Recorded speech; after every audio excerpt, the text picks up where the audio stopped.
High mountains have existed for millions of years, but people have only been visiting them for the last few centuries.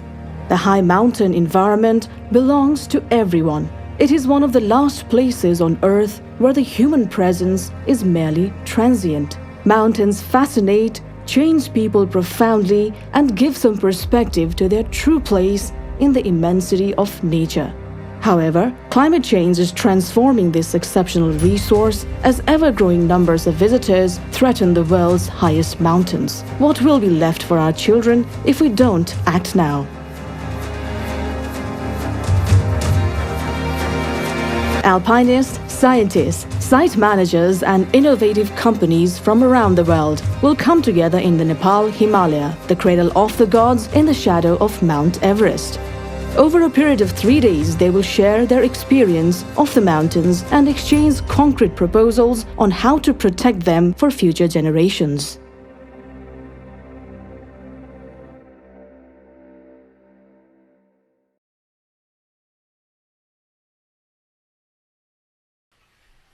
Hi, I'm Lisa Choegyal and greetings from Kathmandu Valley. And this is Dawa Stephen Sherpa. Hi, I want to talk to you about Sustainable Summits. Sustainable Summits is an international movement that was started by members of the mountaineering community to find practical solutions to the growing pressures on our mountain environments throughout the world. The first conference was held 10 years ago in the United States in Colorado, and in subsequent years moved on to be hosted in the Southern Alps of New Zealand and at the base of Mont Blanc in Chamonix. And we were really excited to host you all here in Nepal this year. We had planned to bring together decision makers, scientists, climbers, adventurers, mountain communities, and people of all walks of life who have a stake in the mountains and are concerned about preserving them and protecting them.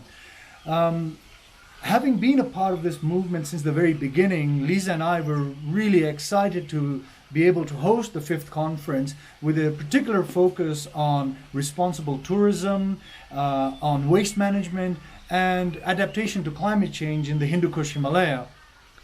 Because of COVID and the devastation that it's caused, we've had to postpone the conference, and we really hope that you will stick with us and we'll give you the new dates as soon as they're decided.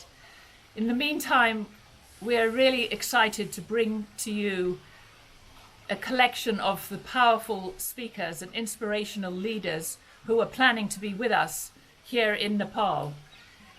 They have recorded messages which we hope, on behalf of the Sustainable Summits Kathmandu Valley Organising Committee, that we hope that you find as inspiring and as motivating as we do.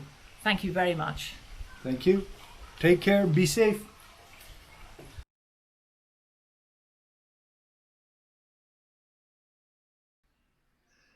Tashidili, Namaste, and a warm greetings from Nepal to all our dear friends and mountain lovers around the world.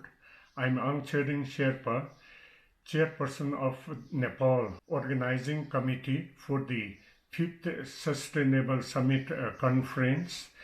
Nepal is a country synonymous with the Himalayas, though these grand mountains are the sources of wonderment and inspiration to many. They are one of the world's most vulnerable ecosystem.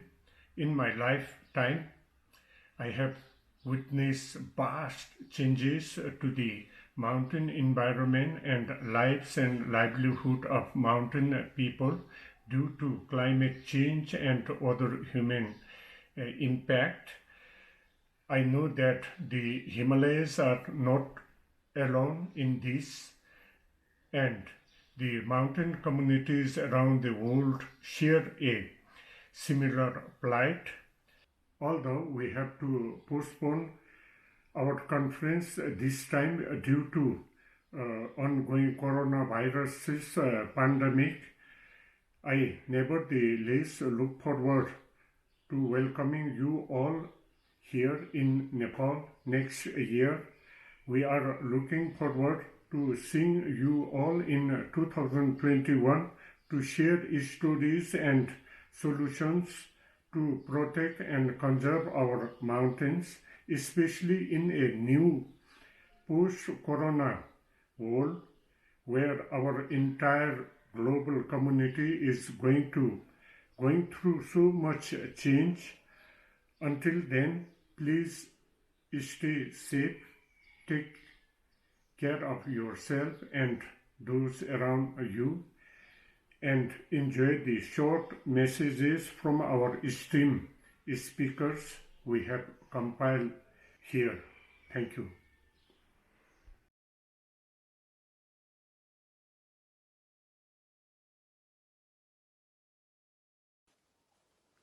I would have loved to be with you in person to share my thoughts on sustainable summits, but with the world currently facing unprecedented difficulties because of the coronavirus pandemic, that sadly is not possible. These hardships are amplified in the world's remote areas, such as the mountains of Nepal, where scarce resources are under increased pressure. Healthcare is not always available, and incomes from sectors such as tourism have all but dried up. For example, the cancellation of Everest climbing and trekking in Nepal has devastated the economies of towns that were already having to cope with the impacts of climate change. The melting ice is visible to all, making climbing Everest even more risky and placing the surrounding area at greater risk from glacial lake flooding. The floods have already destroyed farms, businesses, and hydropower stations in the Everest region. Mountains' fragile ecosystems also support some of the world's most iconic and endangered animals, like the snow leopard, the red panda, and more. These ecosystems are under threat from invasive species that are migrating ever upward as temperatures in the mountain areas increase at twice the global average. Coronavirus is the most immediate challenge, but we also know that it is dwarfed by the threat of climate change and environmental destruction. Like coronavirus, these all-encompassing threats demand ambitious, collective action right now. But they're not entirely separate. As countries renew and rebuild their economies following the coronavirus crisis, we have an opportunity to do so in a way that puts resilience and sustainability at their heart. And mountains are vulnerable to climate change, but they also present us with huge opportunities to tackle climate change systemically. The Himalayas provide water to over 1.6 billion people on the South Asian subcontinent alone. What happens in the mountains is of immense importance to us all. Their forests absorb greenhouse gases, reduce landslide and flood risks, and provide habitats for hundreds of rare species. The UK is working with our international partners all around the world to support a sustainable coronavirus recovery, one which recognises that our natural resources are finite, and that short-term decisions today at the expense of nature and climate will dump costs on the next generation. As part of this green and resilient recovery, I want to cite 4 principles for sustainable mountain recovery in the context of the coronavirus pandemic. Firstly, investing in resilience, investments that save lives, help people adapt to climate change, and make good economic sense, such as early warning and response systems, which save over $5 for every $1 spent, and improved water management that reduce risks both from too much and too little water. Secondly, policies that promote job creation in green sectors, such as removal of fossil fuel subsidies and taxes on green imports, replacing them with incentives for electric vehicles, clean cooking that reduce pollution, create jobs, and literally fuel a green recovery. Thirdly, nature-based solutions in the forestry, agricultural, water, resources, and ecotourism sectors that can create millions of jobs and drive sustainable growth whilst improving the ecosystems that underpin food security, absorb greenhouse gases, and build communities' resilience to the short and long-term impacts of climate change. Fourth, cooperation is critical. For example, better regional cooperation on water management in the Himalayas, the water tower of Asia that can help over 1 billion people cope better with floods and droughts, or increasing regional energy trade to help South Asia meet its energy demand without increasing emissions. A Green New Deal makes sense everywhere, but especially in the mountains as part of the coronavirus recovery. The UK is developing its plans for putting these principles into action, building on our already world-leading domestic legislation to achieve net zero by 2050 and supporting investments in renewables. We're also proud to have substantially increased the UK's international climate finance spend over the next 5 years, which can be used to support the green recovery. The Paris Agreement and the 2030 Agenda for Sustainable Development provide us with globally agreed frameworks for how this green recovery can be delivered, for the generation affected by coronavirus now and for generations that will be affected by climate change in the future. That is why, as part of its COP presidency, the UK is working with initiatives like Sustainable Summits to drive greater climate ambition and action around the world. Thank you very much indeed, and good luck.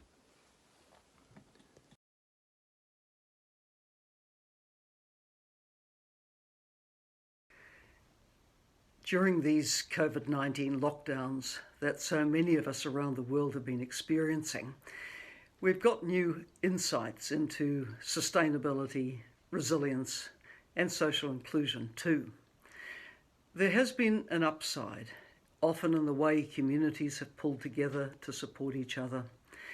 And on the environmental side, we're told that, for example, in Kathmandu, people have been able to see Mount Everest in the high mountains for the first time in a long time.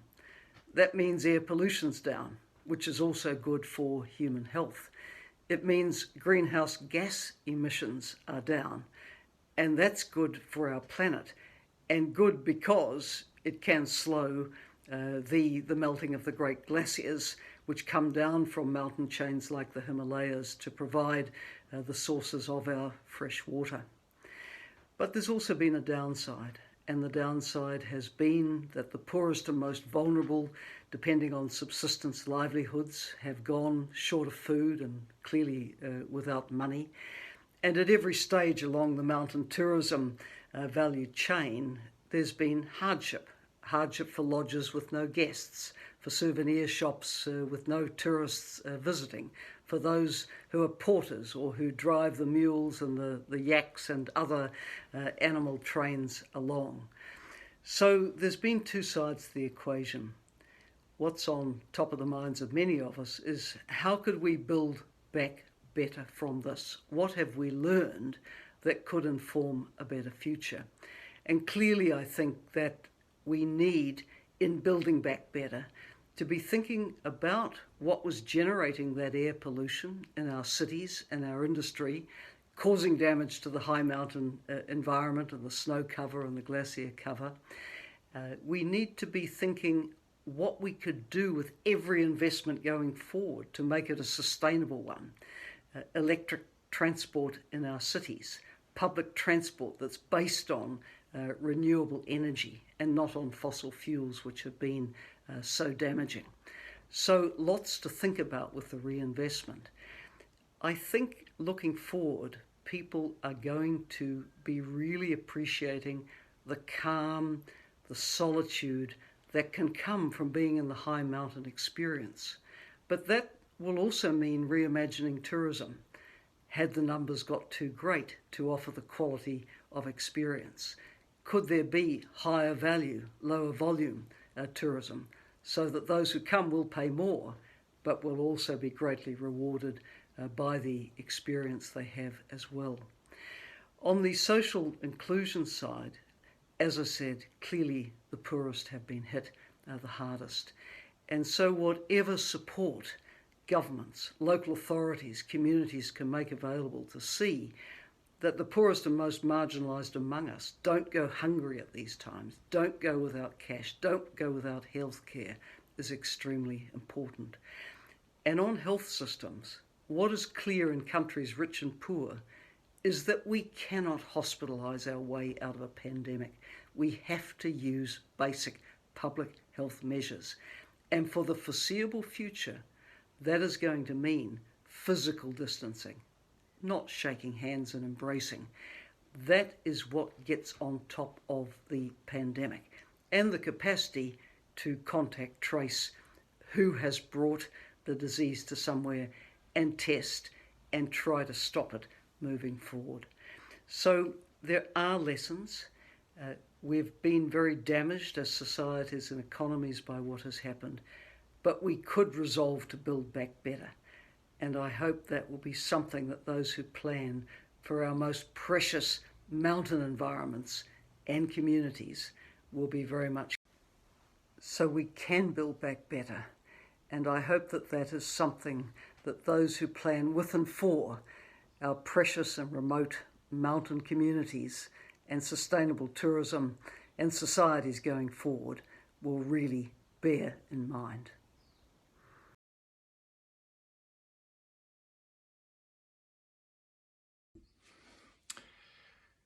"20 years ago, I was marooned on an island in the Western Isles of Scotland, isolated from the rest of the world. I was one of 36 volunteers to be cast away for 13 months. It was a TV social experiment. We were cut off from the internet. We had no visitors, we had no phone, no television. Ours was one of pure isolation. 2 decades later, and I found myself in isolation once again, albeit a very different type of isolation. It's like we've pressed the pause button on the world. Everyone has had a moment to reflect, to think about how we've been living and how we can be living.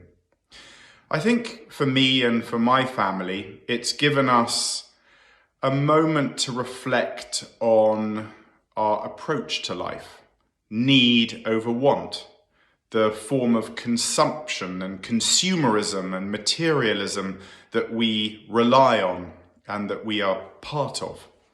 I've had so much time to think about the experiences I've had and what they mean. The wilderness has been tremendously empowering for me. Over the years, I've rowed across the ocean, I've climbed Mount Everest, I've walked across the Antarctic to the South Pole. And each of those has changed me profoundly. I find the wilderness in all its different forms a very powerful, empowering place. But unfortunately, the human race takes more than it gives. We're quite a selfish society in many ways, but amongst that selfishness is a huge amount of selflessness. I think the COVID-19 crisis all around the world has given us all a moment to think about our own impact on the planet. All of us have been forced to reduce our consumption. All of us have been forced to become more resourceful. All of us have been forced to have a slower life, and therein lies the key. It's all about slowing down. If I can take some parallels to living on that island for a year or climbing Mount Everest, on an expedition, you're forced to ration what you have, the water you use, the food you eat, the resources that you have. You're forced to value all of those commodities and think on your feet. And I suppose if there's one thing that we can really take away from this whole crisis that has caused a huge amount of suffering for many, many people, but let's think about the positives that we can take away from this. We've all realized that actually we can live a slower life. We don't need that speed and haste and quantity and volume that we had all become addicted to. A little like climbing Mount Everest that you can see behind me. It's all about slowing down. It's all about respecting the environment that you're in. It's all about valuing the flora, the fauna, the natural habitat that we have beyond the walls, the windows of the homes in which many of us have been confined for the last 2, even 3 months. I hope as we come out of this crisis, all of us will be more respectful, more selfless, and more caring to the environment.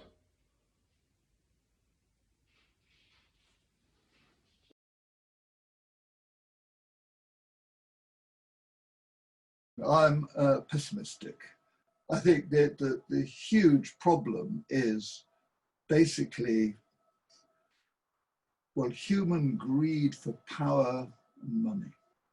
That if we don't reset, humanity in the future is in huge question.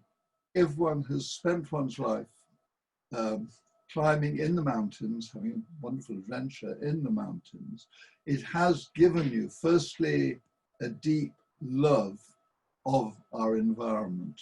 And it gives us a deep, very direct understanding of the environment, of the effects of the clouds, effects of weather patterns, the effects of avalanches, changing weather, and so on. It also has made us actually take quick, clear decisions about what we actually do about it. And so I think hopefully that does help us. And hopefully as well, there is, if you like, the selfish kind of total enjoyment of playing the risk game, the fun of it and everything else. But hopefully that is balanced with our sense of basically responsibility towards this environment that we love and which we want to maintain. For instance, yes, we love to go to Nepal. We love exploring the mountains of Nepal and having our adventures there. But not only that, the economy of Nepal and the economy of those Sherpa villages also really do need their tourist industry. They do need the climbers coming there. They do need the trekkers coming there and enjoying it. So one's got to find some way of getting a balance between all these different needs and the needs of a country like Nepal, which does depend on the industry and therefore depends on people flying to Nepal. And somehow, as a world community, we've got to find a way of balancing that out. But I think as far as what the cutting edge climbers are doing, and they're amazingly, once again, they're pushing the limits further and further. And interestingly, they're doing it in ways that actually make less and less kind of impact on the environment. Your cutting edge climbers, it's a solo ascent or a two-person ascent of a huge face in the Himalayas, an 8,000 meter peak and so on. So there, in fact, and the smaller expeditions that are going into the hills and the mountains now, I think are actually, I mean, they're better environmentally, and I think they're also better from the, if you like, the spirit of adventure of our sport. And I mean, I did my great thing on the big expeditions I led. Well, I'm glad I did them. That was the thing you did at that time, but it's now a dinosaur that is beginning to get extinct. And the modern climbers, I think, are much, much more aware of their environment and of the impact they're making. And I think that's what all of us have got to try to do. I think the key thing is actually to go on loving our mountains, and you care the places and the things that you love.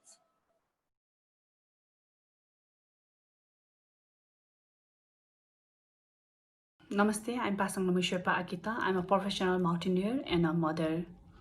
We're supposed to meet at the Sustainable Summit meeting here in Kathmandu, but we're not able to because the time we're living now is very strange and difficult. The COVID pandemic crisis has affected all of us in different ways, and it has deeply impacted the people who are involved in the mountaineering and tourism community. It has really made us think about what would be the alternative option if there is no mountaineering and tourism. For my whole life, I live in the community that are close to the mountain, and I have seen so much of the joy and sorrow of that life. I have felt myself a sense of deep satisfaction that is very difficult to put on the words when I reach summit of mountain like Everest and K2. There is something in the moment that is special. something that each person can feel for herself, something very personal and secret. This is what mountain can give us, moment like no other. But also all of the moment along the journey can be extremely challenging and difficult. And now too we are facing a situation which is extremely hard and challenging. Many of us who depend on getting out into the mountain, we cannot, and others who depend on the tourism also in bad situation. So the time has come to think about the sustainability, and we can take the time to think about doing things differently in the future so that our mountain environments are there for our children and our children to enjoy in the same way that we have been able to. Since our ancestors have been doing agriculture and farming, we can go back to old ideas and old traditional food which are in harmony with the area. And we can promote the sustainable farming as well. There are few challenges now because of global warming. For example, there are a few valley up in the mountain where villages had to migrate it because their water sources and water spring have dried up. And for another example, in Kumjung village, main water source is drying up, so they had to bring water from the Choegyal glacier. For the next generation, if this mountain melt and glaciers dries up, how can people live?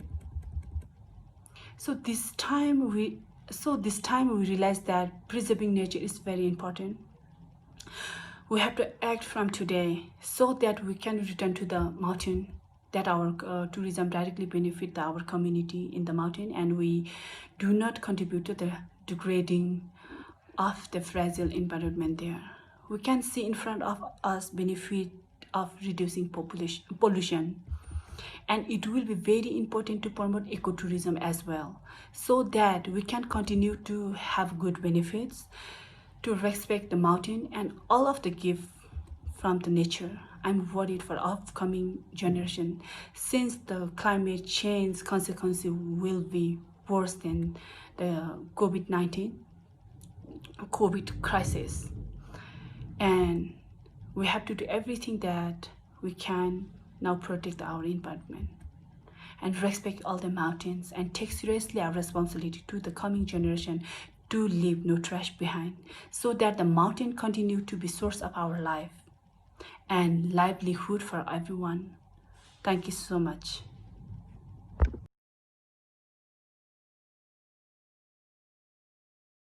We are all sorry that the summit this year was not possible for the effect of Corona. And next year I hope to be in Nepal again to help to bring forward the discussion on future tourism in Nepal. I think that this crisis is a possibility to reorganize our tourism, not only in the Himalayas, also in the Alps. We have to change something. Over-tourism, like we had it on Everest, is not the future. We should organize it in a way that less persons in one season are approaching the highest peak of the world. I understand that Mount Everest is a big attraction, but all the summiters on the prepared way done by the Sherpas are also destroying the values we have on the big mountains.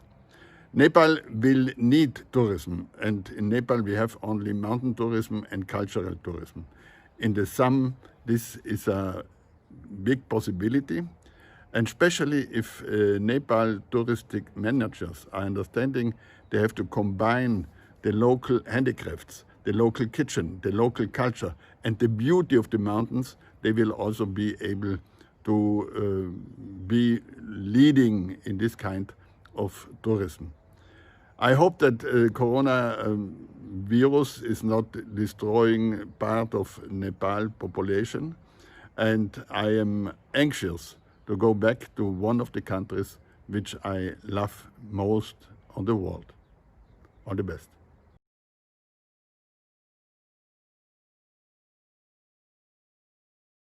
Namaste. The world today is in very difficult situation due to the COVID-19 pandemic, which is affecting all sectors of life. the situation is more worrying in countries whose economy strongly depends on tourism. Nepal also faces the same and is trying to adapt with the new normal situation. According to experts, in new normal conditions, mountains are going to be the major attractions for the tourist. So mountainous countries like Nepal need to be more careful and conscious about environmentally sustainable mountain tourism development and management. Like others, Nepal is also working hard on revival of the tourism, but we are equally concerned about the possible environmental impacts. So to manage the crowd and to minimize the adverse impact in mountains, we are trying to understand the carrying capacity of these areas. We are working hard on reducing the pressure on some of the crowded destinations such as Khumbu, Annapurna, Langtang, and supports the sustainable development of overlooked destinations such as catchment of Kanchenjunga and Makalu and Api and Saipal mountains in the western Nepal. It is important to understand that these mountains are not our private assets. We have every right to use, enjoy, feel the natural beauty in a sustainable way, but we have no right to pollute or destroy it. So we must preserve them for future generations. For this, we need collective efforts from government, from locals, and the visitors in these areas. We need to be more sensitive in preserving the mountain environment. By doing this, we can preserve global mountainous landform and people living in these fragile ecosystems. Thank you very much.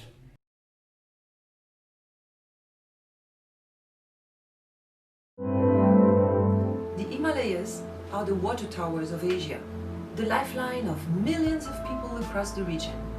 The fragile ecosystem of these mountains are under threat because of the enormous pressure we've placed on them. What the COVID-19 pandemic has shown us is that none of us is immune to the impacts of our collective environmental footprint. Indeed, our model of development is blurring the lines between the natural and built environment, thereby increasing the risk to see emerging new infectious diseases like COVID-19. Our world post-pandemic will not be the same. It cannot and it should not be the same.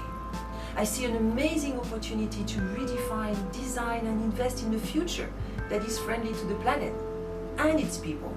A future in which we reverse climate change, protect biodiversity and ensure the long-term health and security of mountain communities. COVID has reminded us that each of our actions, the way we live, eat, travel, has an impact on the world ecosystem, on this wonderful planet of ours that we share with the animals and all the creatures, without which our very own life would not be possible. All of us have the power to change the future of the mountains. All of us can work towards realizing a new future, one that is sustainable and kind to all living beings on this planet. Namaste.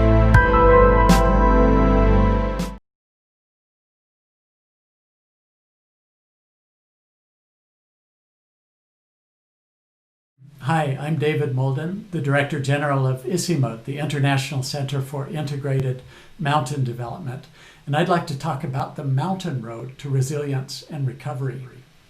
The Hindu Kush Himalaya, stretching across 8 countries with 240 million mountain people, incredible biodiversity, and over 2 billion people who rely on its water, food, and energy resources, is the pulse of the planet. It is our gauge of the planet's health. And when the pulse is strong and steady, we are okay. But when it's not, we have to look for solutions for both the mountains and the planet. Some consequences of non-sustainable development, malnutrition, poverty, ecosystem degradation, and climate change are indeed worrying signs. But on a positive side are mountain people who really have a hard-earned resiliency and a special relationship with nature. And from my experience, a lot of compassion, and that's something we can all learn from. But mountain people are now on the front lines of the impact of the COVID-19 crisis. And there are worrying signs of hunger. with food chains broken. It's difficult for mountain people to get the inputs they need, and it's also difficult for mountain people to get their products to the market. And now migration is very real, with a lot of mountain people wanting to move back to their homes. People stuck at the borders and not able to reach their homes and their families. Tourism is completely halted during the lockdown, and that's incredibly hard for mountain communities who depend on tourism.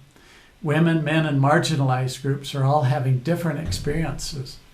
And I've seen one reference to the fact that we may all be in the same storm, but we're not in the same boat.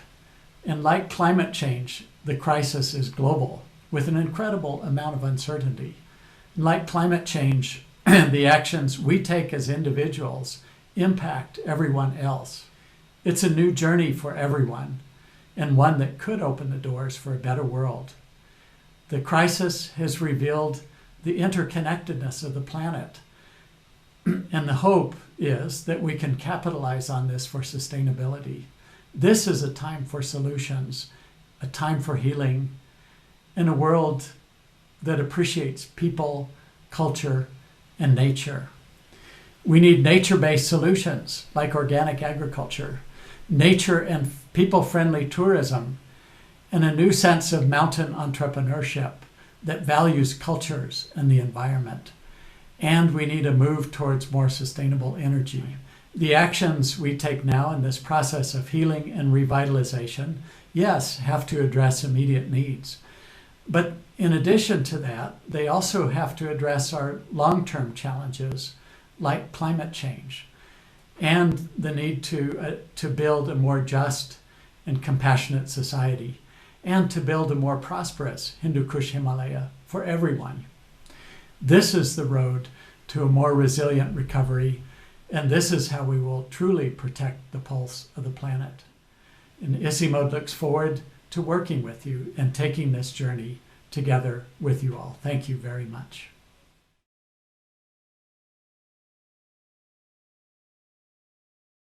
For locals like me, who grew up in the shadows, Himalayas are at the center of spirituality and cultural faith. While for the visitors, they are a center of adventure and recreational playground. For the world, they are a third pole, a lifeline, and source of water for billions living downstream and iconic species and their habitats. Over time, these relationships between mountains and people have shifted towards unsustainable utility, leading to a decline in biodiversity, creating catastrophic effect on both people and nature, especially on climate vulnerable mountain communities and people living downstream. While Nepal has made considerable progress in conservation, COVID-19 has amplified this challenge, bringing the world to its knees and affecting our capacity to protect nature. But it has given us a wake-up call to re-evaluate our relationship with biodiversity, to recognize the health of the planet and the health of the humans are two sides of a coin.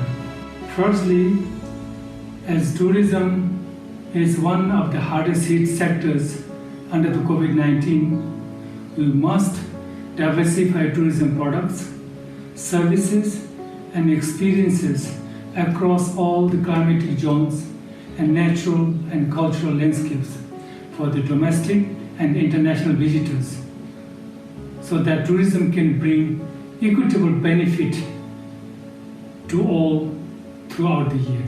Secondly, we must adopt smart grid infrastructure and build climate resilient structure and response system based on past lessons to ensure Nepal remains a stronghold for nature recovery.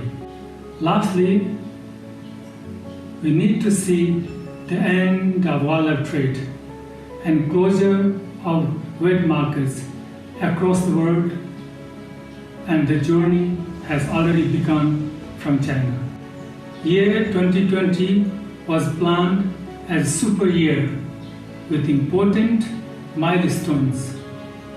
Since that can't happen, let's make year 2021 a time to profoundly re-evaluate our actions, investment, and systems with structures that affect the natural world, so that we can avoid a scenario of tipping points that we are currently.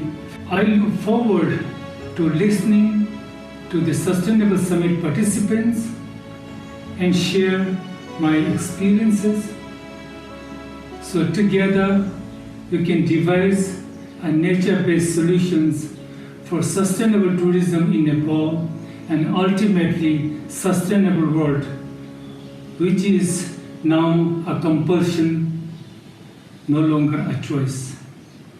Thank you and namaste.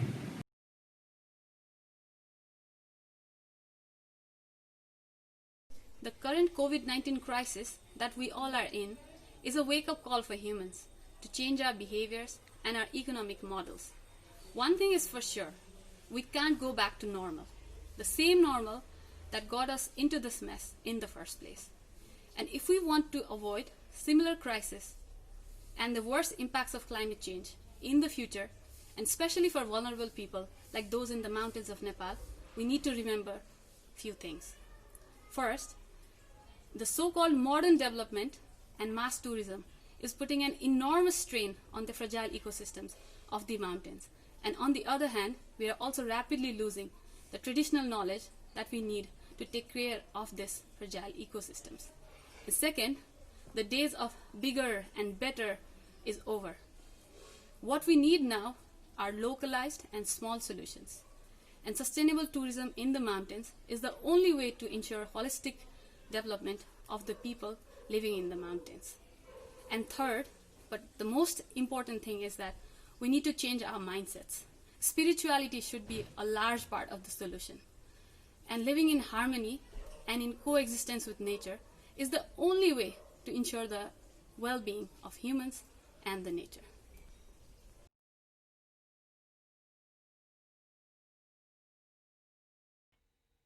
Tēnā tātou katoa.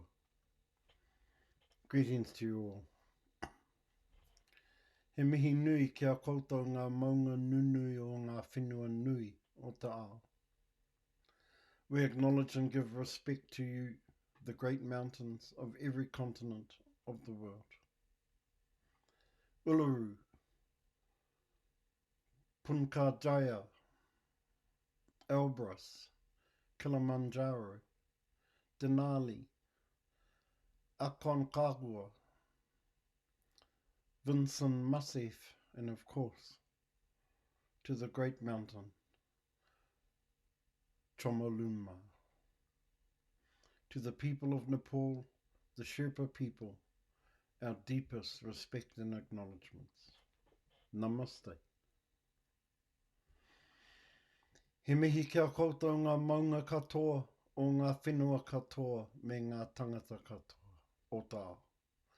We acknowledge and give respect to all mountains, of all lands, of all people of the world.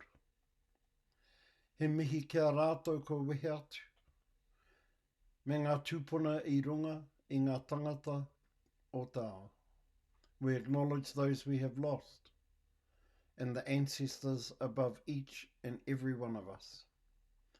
Kia koutou, kua ngaro atu, kia tau te rangi Māori e ki te taho o ngā tūpuna me ngā kaitiaki. Haere atu. To those we have lost, be at peace with the ancestors and the guardians. Kei te mihi kia koutou katoa, kei runga ao rātou mahara tapu, ka huria hau, kia tātou. It is upon their sacred voices and memories that I now greet each and every one of us. Ia humai tēnei, kōrero I runga I tahu matao e pupuhi ana mai no te tihi o tō tātou maunga tapu a Tongariro. Kei runga he mihi, he aroha, kia kotahi ai tātou. This message is brought to you upon the chill winds that blow forth from the sacred summit of Tongariro. Our message is one of respectful acknowledgement, love and unity. The chill winds have always been a catalyst for our continued survival. They have taught us that unless we adapted and lived in harmony with the many diverse environments in a sustainable manner, our existence would not have been possible in such a harsh landscape. The message of love and unity is one for our environment and one for each other. The Māori name for Mother Earth is Papatuanuku. She is our mother. She has sent us a message upon a chill wind that has circled the globe. It is a wind that has touched all people of all nations. The cost has been great. We mourn our losses together as one humanity. Rich or poor, the chill wind has touched us all. What is our lesson? Mountain people share a deep understanding of two seemingly contrary notions. The first is, our insignificance is our strength. The second is, our true importance can only be realized when we truly understand our insignificance. We are but one solitary snowflake. However, without that one snowflake, there would be no glaciers, no snow-capped summits, no alpine landscapes. The fountainheads of the world's life-giving waters would be no more. That is our importance. Do not let the loss and suffering of so many be in vain. The pre-COVID-19 world was on a pathway of self-destruction that we seemed incapable of correcting. Let us take this opportunity to heed the message from Papatuanuku, Mother Earth, and reset the world. Let us treat our environment not as something we take from, but as something we give back to and care for. We are guardians. Build values of reciprocated sustainability into the fabric of every thought, every activity and action of every nation and every generation. Let this message be spread from the summits of every mountain within every nation, and let our resolve be unflinching, committed, and determined as a voice of love and unity. Words of restoration, recovery, and sustainability are not enough. They must be actioned. Though we are physically separated, let us be one spirit, one heart, one mind, one love, one focus, one voice. We will not return to what was destroying us. As that snowflake, let us unite and be significant through our insignificance. I leave you with that message. Blessings to you all. Namaste. Kia tautarangi Māori e runga I a koutou katoa. May peace be upon all of you. Tēnā koutou katoa. I bid you farewell.